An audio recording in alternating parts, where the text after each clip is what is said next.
Tonight, sweeping federal funding cuts are hitting nonprofits offering mental health and substance abuse programs. That includes two right here in St. Louis. 5 on Your Side's Laura Barczewski talked with both about the impact of losing these grants. Mike and Kelly, overnight, Annie Malone and Prevent Ed both lost multi-million-dollar grants for programs they say actually saved lives in the St. Louis area, putting them in a tough spot to start the new year. Late Tuesday night, the Trump administration cut $2 billion in funding for the Substance Abuse and Mental Health Services Administration. They provide grants to hundreds of programs across the country. In St. Louis, both Prevent Ed and Annie Malone Children and Family Services lost more than $2 million in funding each. This is a $2.5 million grant that we have to go into schools and provide drug prevention and treatment and therapy services. The impact for Prevent Ed is that we have had 4 contracts terminated.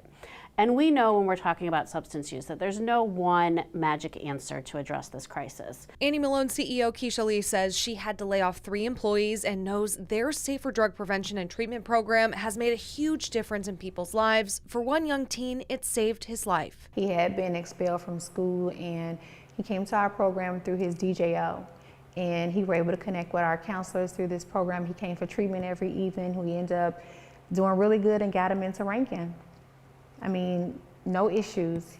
And he graduated. And it's a similar story for Prevent Ed. Executive Director Jenny Armbruster says they lost funding for these 4 programs: recovery and treatment, school and community-based education, mental health services, and overdose prevention, providing life-saving Narcan to the community. They witnessed the impact on Wednesday during a mental health program in a local school. And had a student share with them, like, thank you for being in my classroom. Thank you for giving me this information, because without it, my friend might have died, because I wouldn't know how to talk to them about these concerns. Both Lee and Armbruster are worried about what this means for the community's future. The place you go when you're in a crisis, if they're in a crisis, who's helping who, you know?